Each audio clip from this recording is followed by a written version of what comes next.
Yo, peace and harmony, family. Welcome back to another episode of Facts Over Feelings. I'm your host, Devine Frost, and in this captivating episode, we gonna dive into the fascinating realm of Kundalini energy and how its transformative journey within the body.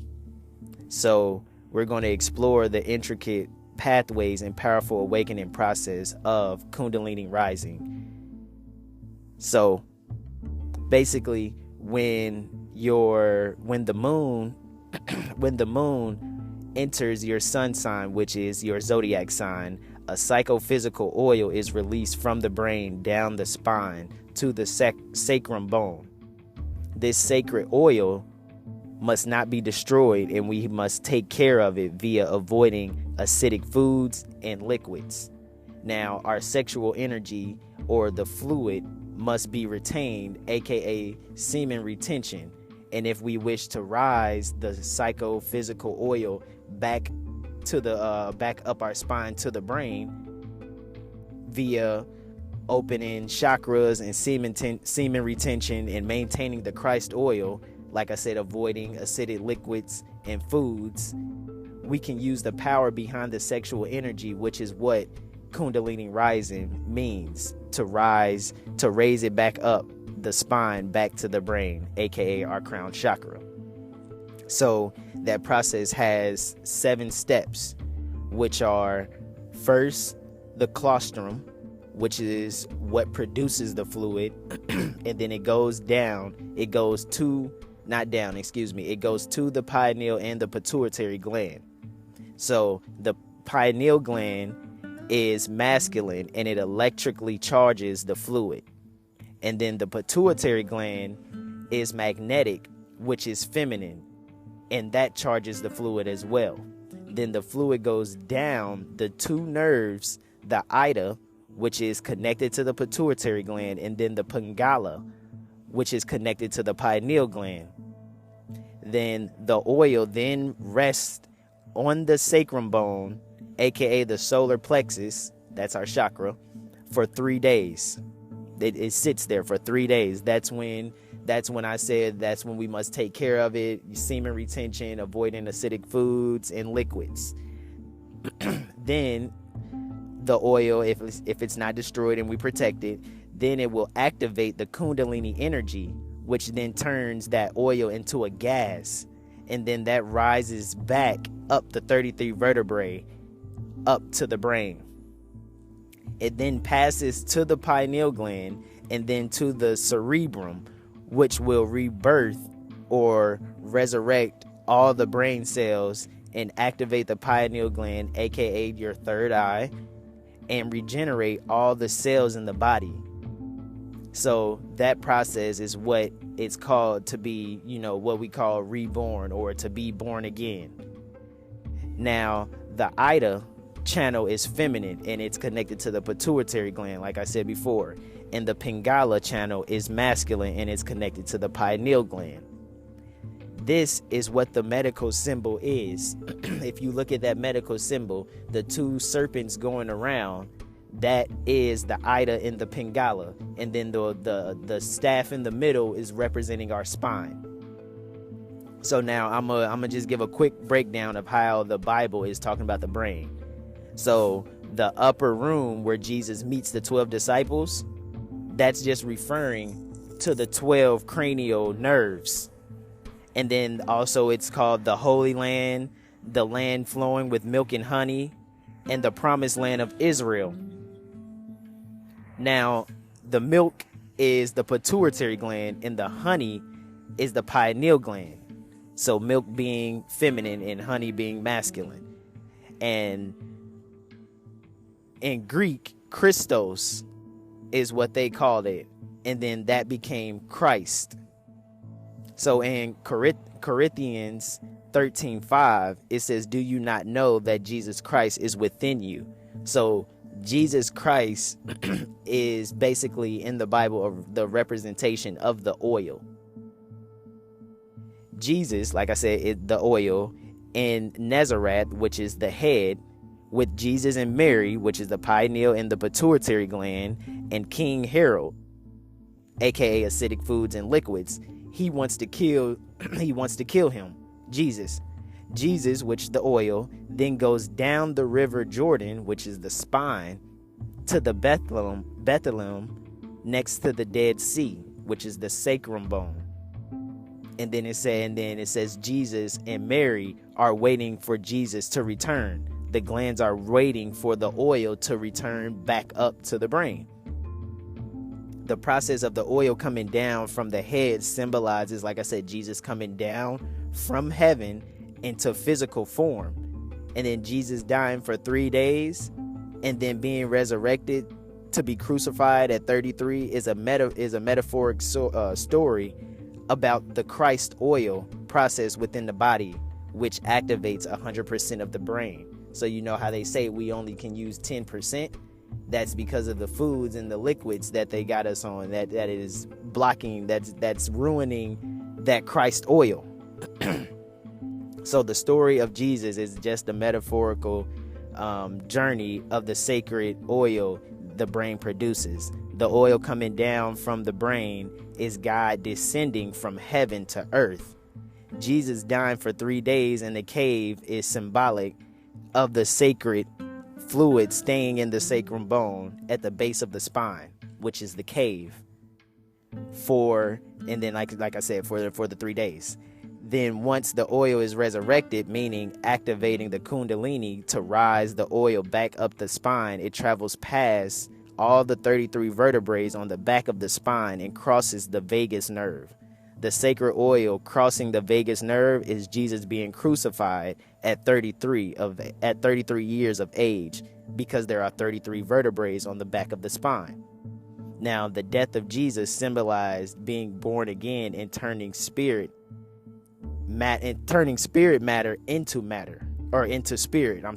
Turning spirit matter into spirit. So Jesus was crucified at Golgotha, which literally translates to the place in the skull. Golgotha translates to the place in the skull. This is Jesus on the cross overlapping unto the midbrain. Basically, that's what that means. So John 3:3 says, unless you are born again, you cannot see the kingdom of God. And basically that's not a coincidence that the verse John 3:3 is talking about being reborn again, because you are reborn again when the oil raised back up past the 33 vertebrae. John 3:3 and the 33 vertebrae. So that's another thing, reference that's you have to put the 2 and 2 together. And also in Genesis 33 or 32:30, Jacob names the place Peniel, for he said, I have seen God face to face. Peniel is the pineal gland, which is the seat of consciousness, which is the throne of God. So again, Jesus being crucified at 33 between two thieves at Golgotha is symbolic and represents the space within the skull between the brain's left and right hemisphere. The age 33 symbolizes the spinal column with 33 vertebrae on the back of the human spine, like Jacob's ladder, like the ladder Jacob saw in Genesis. And then the third cross represents the midbrain, and the verticals create a holy grail shaped cavity inside the brain. Now this space, like a manger and later a tomb, holds the pia matter, or tender mother, aka Mother Mary, producing cerebral spinal fluid, which is often linked to the salt of salvation. So basically, it's just a whole science book. Like, it's a science book, but they gave it names to get you to basically not know about how the body works and for you not to know this information. Now, the sun and the moon corresponds with all the things in this creation, and are the two male and female principles, sun being male and moon being feminine. These two create the sacred fluids within the brain, and referred to as milk and honey in the Bible. The land flowing with milk and honey is the brain. the whole land flowing with milk and honey is the brain. The left brain is masculine and the right brain is feminine. So like I said before, the medical symbol, the two serpents, it symbolizes the two Kundalini channels wrapping around the spine, like I said before. So the medical field employs this symbol due to the belief that Kundalini energy elevates Christ oil to the brain. It possesses healing properties. So basically they know this information, so they're showing you, but they're not going to literally tell you that if you can reach this and you can do this, you can literally, like I said, you can be quote unquote reborn again. All the cells in your body will regenerate. It activates dormant brain cells and it regulates the brain pressure or the blood pressure, and facilitates overall body regeneration. All the cells in your body will regenerate.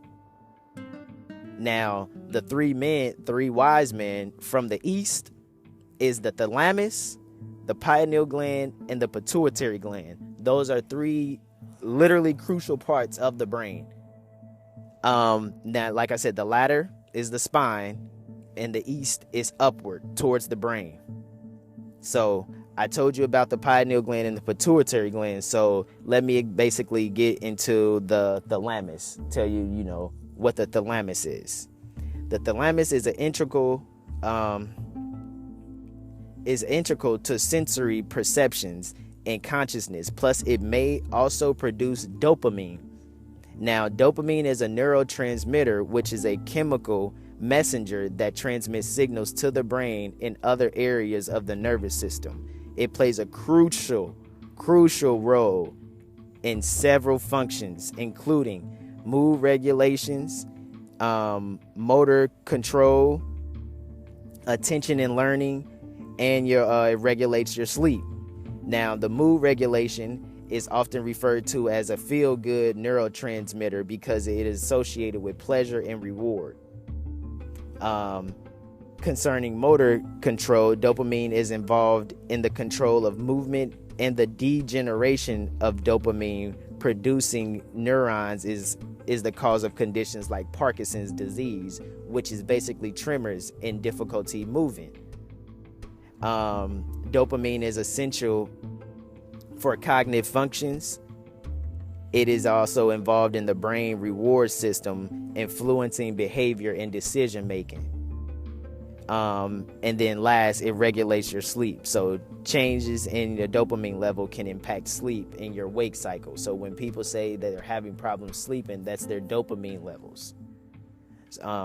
So various of neurological and psychiatrical disorders are linked to imbalances of dopamine levels. Too much dopamine activity can be associated with conditions like schizophrenia.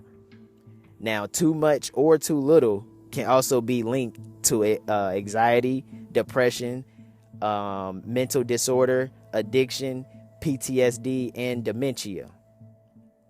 So, to sum it up, the pineal gland is responsible for producing melatonin, a hormone that may rejuvenate red blood cells and counteract the aging process, while also preventing the body system from shutting down. Now, the pituitary gland releases serotonin, a natural mood stabilizer that induces feelings of happiness. Serotonin also plays a role in wound healing, toxic regulation through bowel movement or bowel control, maintaining wakefulness, elevating depression, and regulating appetite and digestion. That's the pituitary gland with serotonin. Now, in the Bible, the three wise men were known for presenting gifts to Christ at his birth, which essentially is the brain glands, the pituitary, pineal, and the thalamus, which contribute serotonin, melatonin, and dopamine to the central nerve system in the body. The health of the body relies on the harmonious functions of these glands. Melatonin equal honey, serotonin equal milk, and the blending of the two forms of Christ a Christ oil, a chrism or Christ oil within the brain. So in Genesis 3:24, the Garden of Eden, cherubim and the flaming sword flashing back and forth to guard the way to the tree of life. The flaming swords is the consciousness in the center of the brain. The tree of life is the central nervous system below the brain, and the cherubims is the brain. So basically, like I said, I don't know if you follow me on any social media, but I said I am going to release these in bits and pieces. So this is the first part. This was explaining, like I said, Kundalini rising, the pineal gland, the pituitary gland, and the thalamus, and how that works, how that Christ oil works. So next, we're going to get on to, I'm going to get a little more in detail for into the pineal gland, which is the third eye, which I'm pretty sure most of you have heard. If you have $1, you can turn the dollar around and you see it on top of the triangle, or top of the pyramid.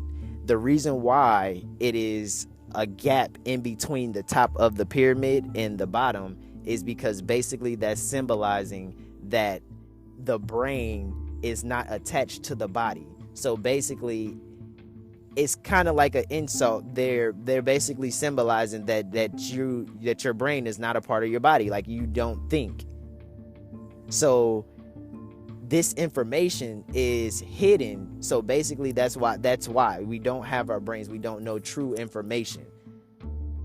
So things like this, knowing about, the pineal gland, the pituitary gland, and the thalamus, and knowing about Kundalini rising and all the avoiding acidic foods and everything, that's very vital information that we could have used when we're young, when we're in school, so we can know these things and know about the body, instead of them giving us a Bible and talking about and having us worship Jesus, an outside entity and whatnot. So basically, family, you just got to do your own research. You can't just, trust people, even if they're way older than you. You still should fact check what they talking about. So yeah, that was the part. Like I said, that was the part of the Bible.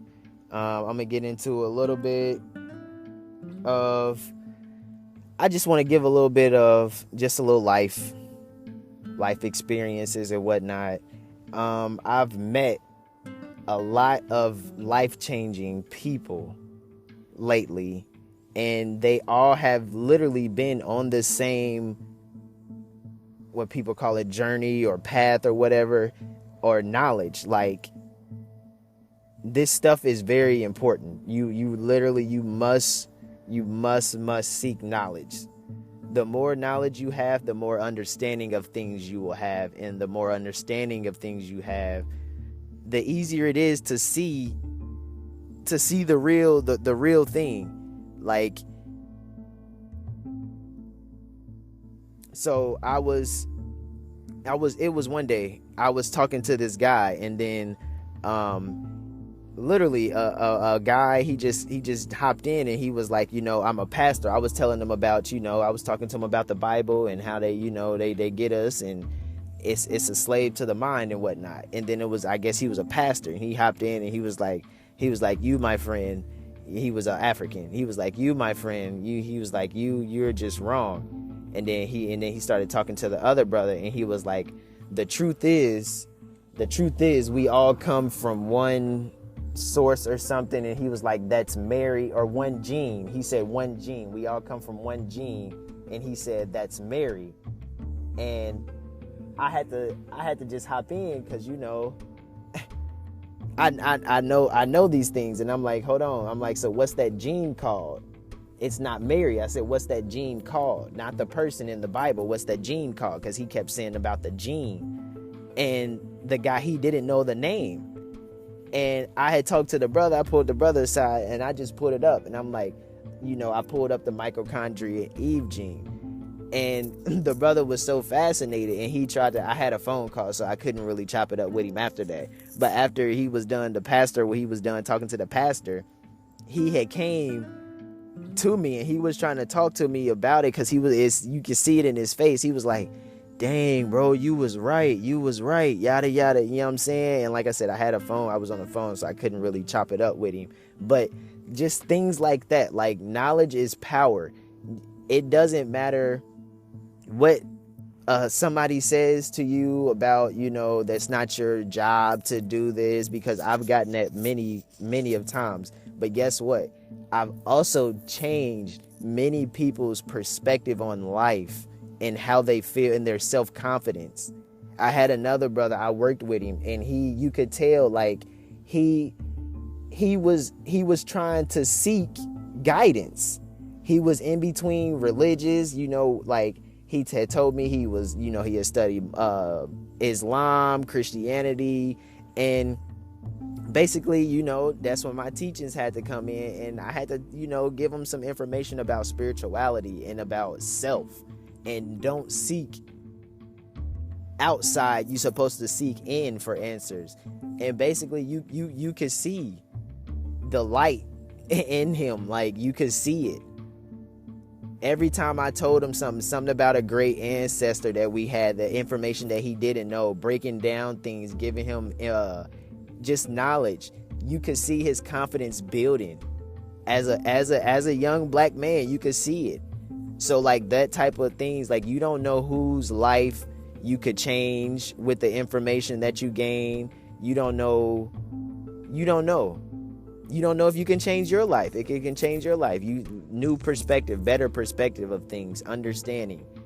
So you don't just be out here voting, just voting Democrat, thinking, voting for Biden, thinking that, Democrats is going to save the day. Like, if we're being honest, neither parties is going to save the day. But if you do history, if you do research, our ancestors used to be Republicans. We used to be Republicans. The Democratic Party created the KKK to force people to vote Democrat. So things like that, once you know things like that, then you'll stop getting fooled with the president's elections and the press conference and the lies that they tell us. Because I don't know if you guys remember, but wasn't Biden supposed to be all for black people and whatnot? And Camilla, wasn't she on the stage with all these black women and black women empowerment and all this stuff? But then, which they don't televise these, she got interviewed, and literally the clip, the interviewer, the reporter asked her, she was like, and it was a black woman, she was like, what are you now that y'all been elected, what are you gonna do for black people? The Camilla chick literally said, she like gave a little giggle, like, I'm not gonna do anything just for black people. I'm gonna do something for everyone. You know what I'm saying? You could see in the interviewer's face, like, that's not what I asked you. And like, damn, like, you literally just said you're not gonna do shit for the black community.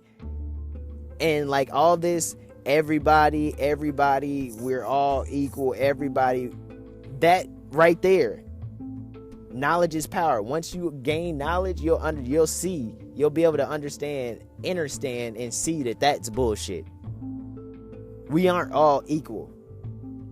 If we be honest, like Tupac said, the blacker the berry, you feel me, the sweeter the juice. Nah, I'm just playing. But but for real though, the blacker the blacker the skin, the darker the skin, the better.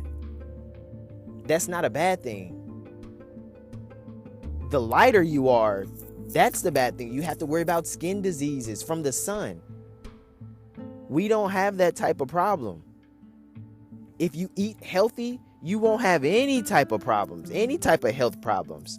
That's the things that they're not telling us. Eating meat, that causes all these health problems.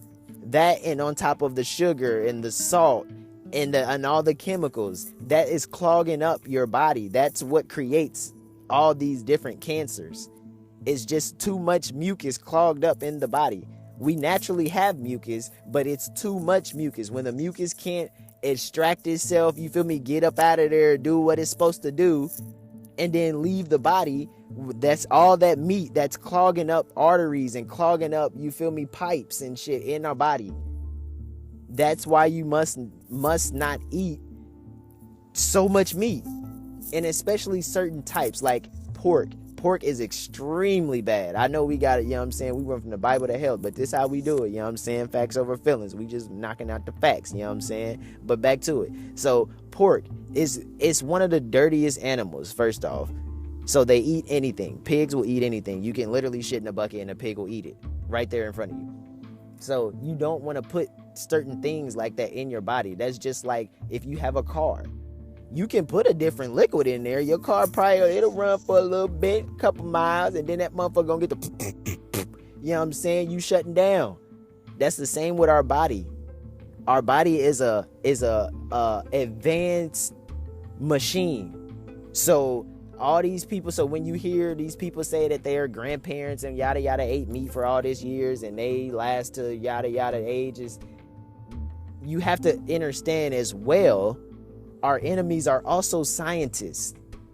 So they know the perfect amount of things to put so you can last. So first off, if they're just killing us like as kids, that's not, all they think about is money. All they want is the money. They want our stress. They want our stress, depression. They want us sad and just worried about and stressed out about money. So they know the perfect amount of things to put in these foods so we will last up into adulthood, and then we start breaking down. Now we got to go to the doctor more, and we be on medicine and all these, you know what I'm saying, all these stuff.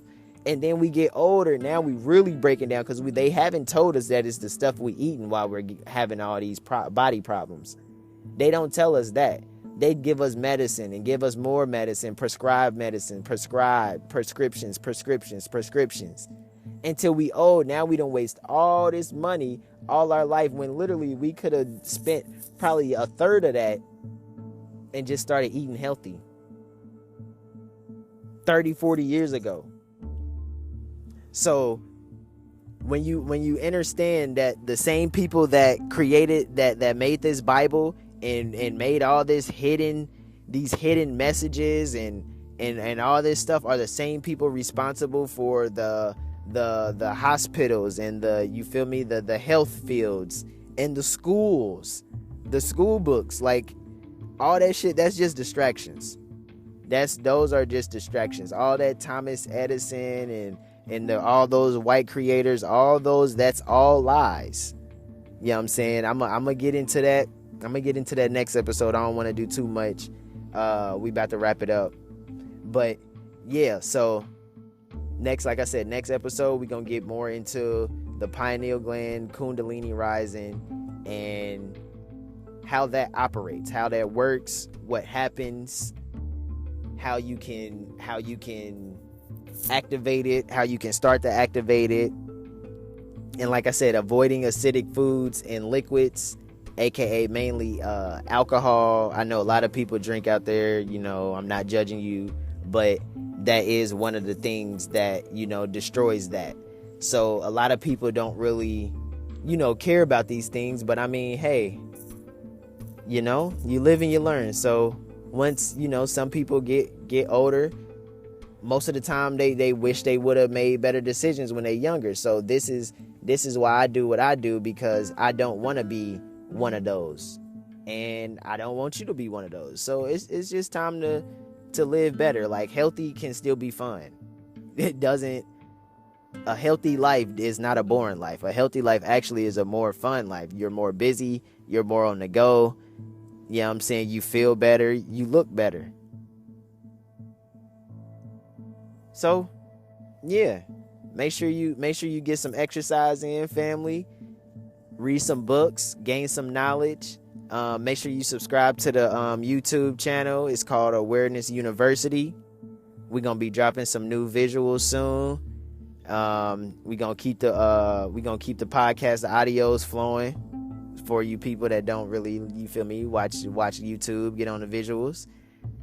Subscribe, like, comment, share, comment, whatever you want to do. But yeah, so I'm gonna get up on out of here. It's a wrap. It's your boy, your host, Devine Frost. Peace and love.